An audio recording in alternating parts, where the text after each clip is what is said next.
ഇന്നത്തെ ടോട്ടോച്ചാൻ്റെ അധ്യായത്തിൻ്റെ പേരാണ് ഇംഗ്ലീഷ് സംസാരിക്കുന്ന കുട്ടി.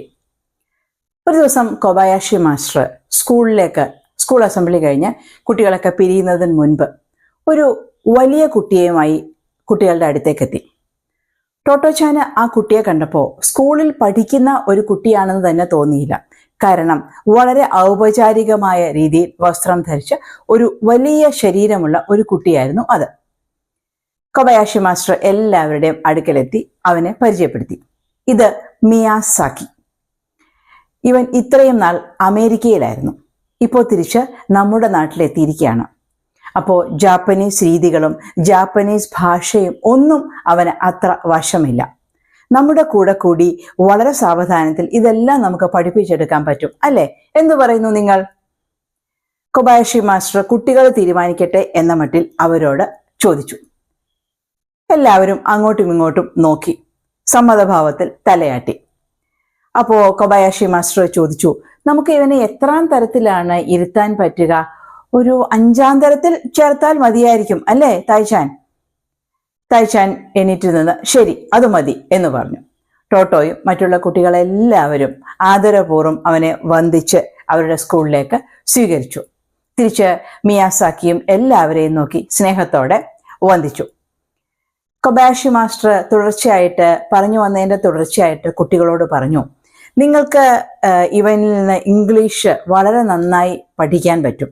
വളരെ മഹത്തായൊരു ഭാഷയാണ് ഇംഗ്ലീഷ്. അമേരിക്കൻ രീതികളും അവിടുത്തെ പ്രത്യേകതകളും ഭാഷയും ഒക്കെ ഇവൻ നിങ്ങൾക്ക് പറഞ്ഞു തരും.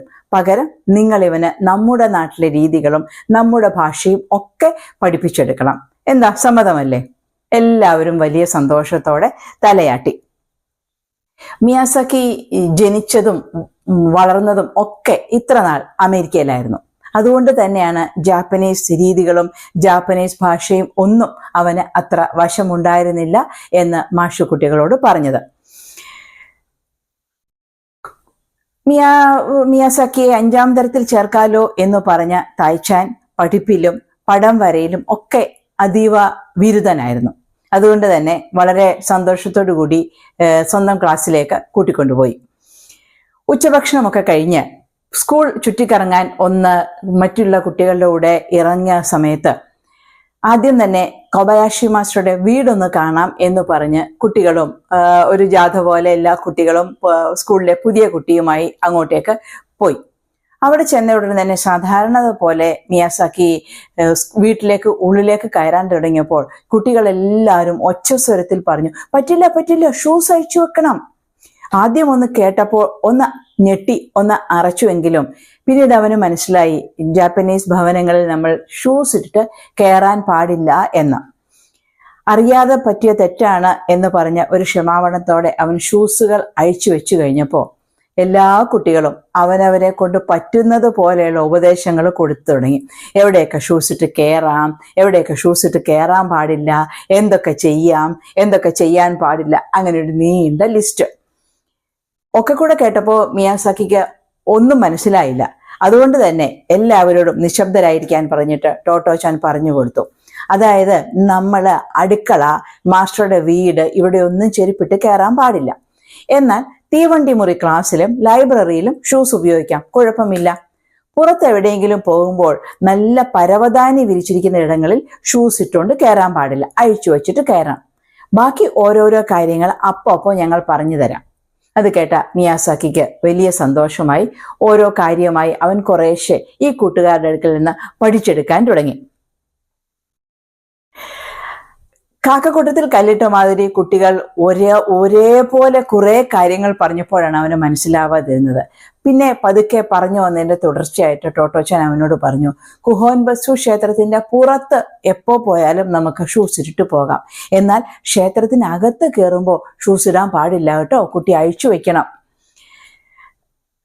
വലിയ കാര്യങ്ങളൊക്കെ വലിയ കുട്ടികൾ പറഞ്ഞു കൊടുക്കുന്ന പോലെ ടോട്ടോ പറഞ്ഞു കൊടുത്തു. കാര്യങ്ങളൊക്കെ മനസ്സിലായതുപോലെ നമ്മുടെ പുതിയ കൂട്ടുകാരൻ തലയാട്ടി കേൾക്കുകയും ചെയ്തു. ജപ്പാനിലും പുറം നാടുകളിലെ ജീവിതവും തമ്മിലുള്ള വ്യത്യാസങ്ങൾ കുറേശ്ശെ നമ്മുടെ മിയാസാക്കി മനസ്സിലാക്കി വരികയായിരുന്നു. ചില വ്യത്യാസങ്ങൾ വളരെ ആശ്ചര്യകരമായി തോന്നിയത് അവർ പരസ്പരം പറയുകയും ചെയ്തു.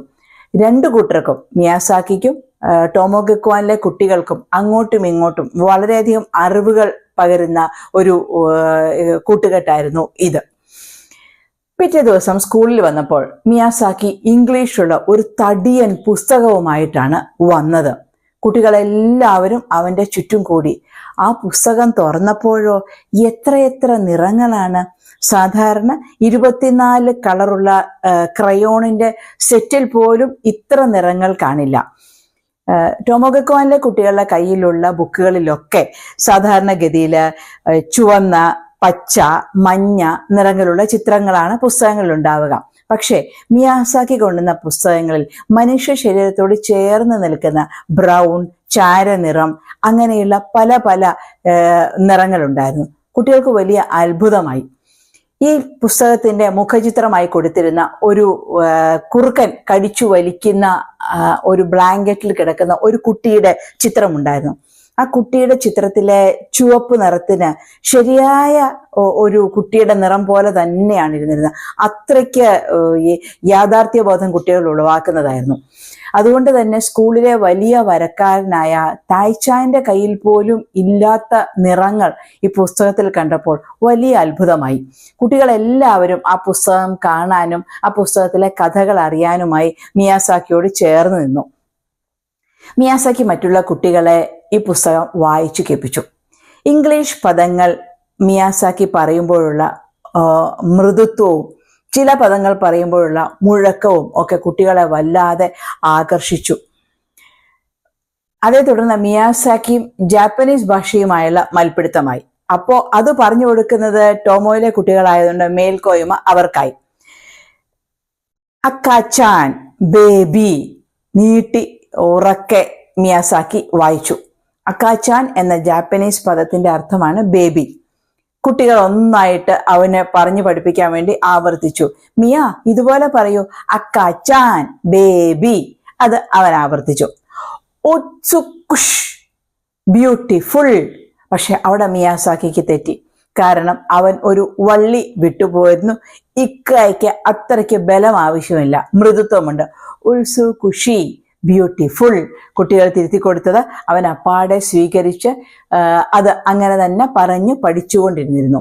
ഇരു കൂട്ടർക്കും ഇതുകൊണ്ട് വളരെ ഗുണങ്ങളാണ് ഉണ്ടായത് എന്ന് പ്രത്യേകം പറയേണ്ട കാര്യമില്ല. തെറ്റിപ്പോകുന്ന ജാപ്പനീസ് പദങ്ങൾ നമ്മുടെ കുട്ടികൾ പറഞ്ഞു കൊടുത്തുകൊണ്ടേയിരുന്നു. മിയാസാക്കി വളരെ പെട്ടെന്നാണ് അവർക്കിടയിലെ ഒരാളായത്. എല്ലാ ദിവസവും ഉച്ചയ്ക്കുള്ള ഇടവേളയിൽ പുതിയ പുതിയ പുസ്തകങ്ങൾ കൊണ്ടുവന്ന് എല്ലാവർക്കുമായി അവൻ വായിച്ചു കൊടുത്തുകൊണ്ടേയിരുന്നു. ഒരു സ്വകാര്യ ഇംഗ്ലീഷ് അധ്യാപകന്റെ മികവോടെയാണ് മിയാസാക്കി ടോമോയിലെ കുഞ്ഞുങ്ങളെ ഇംഗ്ലീഷിൽ പ്രാവീണ്യമുള്ളവരാക്കിക്കൊണ്ടിരുന്നത്. മിയാസാക്കിയുടെ ജാപ്പനീസും വളരെയേറെ ഭേദപ്പെട്ടു. നമ്മുടെ ടോട്ടോ സ്വതവേ എല്ലാ കാര്യത്തിലും ഒരു മിടുക്കിയായിരുന്നത് കൊണ്ട് തന്നെ അവൾ മിയാസാക്കിയുടെ അടുത്ത് കൂടുതൽ സമയം ചെലവാക്കാനും അതുവഴി അവന്റെ പുസ്തകങ്ങളെയും അവനിൽ നിന്നും കൂടുതൽ കാര്യങ്ങൾ അറിയാനും ശ്രമിച്ചുകൊണ്ടേയിരുന്നു. ടോമോയിലെ കുട്ടികളുടെ കൂട്ട് തുടങ്ങിയതിൽ പിന്നെ മിയാസാക്കിക്ക് വലിയ ഭീമൻ അബദ്ധങ്ങൾ ജപ്പാനിൽ സംഭവിക്കാതെ പലപ്പോഴും അവൻ രക്ഷപ്പെട്ടു. അതായത് ടോമോനാമ പോലെയുള്ള പത്തായ പുരകളിലും വിശുദ്ധ സ്ഥലങ്ങളിലും ആഭരണങ്ങൾ സൂക്ഷിക്കുന്ന ഇടത്തുമൊക്കെ അതറിയാതെ, അതിൻ്റെ മുകളിൽ ഇരിക്കാൻ പാടില്ല എന്നറിയാതെ കയറിയിരിക്കുക അവന് ഇടയ്ക്കൊക്കെ പറ്റിക്കൊണ്ടിരുന്നിരുന്ന അബദ്ധങ്ങളായിരുന്നു മുൻകാലങ്ങളിൽ. പക്ഷെ ഇപ്പോൾ അതൊന്നും അവൻ ചെയ്യില്ല. കാരണം അവന്റെ ടോമോയിലെ കൂട്ടുകാർ അവനെ ജപ്പാനിൽ എങ്ങനെയാണ് ജീവിക്കേണ്ടത് എന്നത് പറഞ്ഞു കൊടുത്തുകൊണ്ടേയിരുന്നു. അമേരിക്കയുടെ വിശേഷങ്ങൾ ഒരുപാട് ടോട്ടോച്ചാനും കൂട്ടുകാരും മിയയുടെ കയ്യിൽ നിന്ന് കേട്ടറിഞ്ഞു. അങ്ങനെ ടോമോ ഗക്വാനിൽ അമേരിക്കയും ജപ്പാനും വലിയ സഖ്യത്തിലായിരുന്നു. എന്നാൽ പുറം ലോകത്ത് അമേരിക്ക ജപ്പാന്റെ ശത്രു രാജ്യമായി കഴിഞ്ഞിരുന്നു. ജാപ്പനീസ് സ്കൂളുകളിൽ നിന്ന് ഇംഗ്ലീഷ് എന്ന ഭാഷ പാടെ നിഷ്കാസനം ചെയ്യപ്പെട്ടിരുന്നു. അതൊരു ശത്രുവിന്റെ ഭാഷയായി കണക്കാക്കിയാണ് ഇംഗ്ലീഷ് പൂർണ്ണമായും ഒഴിവാക്കപ്പെട്ടത്. പാഠ്യപദ്ധതികളിൽ ഒരു സ്കൂളിലും ജപ്പാനിൽ ഇംഗ്ലീഷ് ഉണ്ടായിരുന്നില്ല. അമേരിക്കക്കാർ പിശാചുക്കളാണ് എന്ന മുദ്രാവാക്യം എവിടെയും ഉയർന്നിരുന്നു. പക്ഷേ നമ്മുടെ ടോമോയില് കുട്ടികൾ ആർത്തു വിളിച്ചുകൊണ്ടിരുന്നു, ഒത്സുകുഷി, ബ്യൂട്ടിഫുൾ. ഇതിൽ നമുക്ക് ഒന്ന് രണ്ട് കാര്യങ്ങൾ മനസ്സിലാകും. സ്റ്റുഡന്റ് എക്സ്ചേഞ്ച് പ്രോഗ്രാം ഒക്കെ ഇപ്പോൾ വളരെ വ്യാപകമാണ്. എന്നാൽ അതിനൊക്കെ എത്രയോ മുമ്പ് അത്തരം ഒരു പരിപാടിയുടെ നേട്ടം തിരിച്ചറിഞ്ഞിരുന്ന നമ്മുടെ കൊബായാഷി മാസ്റ്റർ അതിനായി കുട്ടികൾക്ക് ഒരു പുതിയ കൂട്ടുകാരനെ തന്നെ കൊണ്ടുകൊടുത്തിരുന്നു. അതുകൊണ്ട് ഇരു കൂട്ടർക്കും ഒരേപോലെ ഗുണങ്ങൾ ഉണ്ടാവുകയും ചെയ്തു. രണ്ടാമത്തെ കാര്യം, സ്കൂളിന് പുറത്ത് നടക്കുന്ന കാര്യങ്ങളൊന്നും അകത്തുള്ള കുട്ടികളെ യാതൊരു വിധത്തിലും അവരുടെ ചിന്തകളെ ബാധിക്കാതെ അമേരിക്കയിൽ നിന്ന ഒരു കുട്ടിയുമായി അവർ തോളിൽ കൈയിട്ട് തികഞ്ഞ സൗഹാർദ്ദത്തിലായിരുന്നു. നമുക്ക് അടുത്ത ദിവസം വീണ്ടും കേൾക്കാം.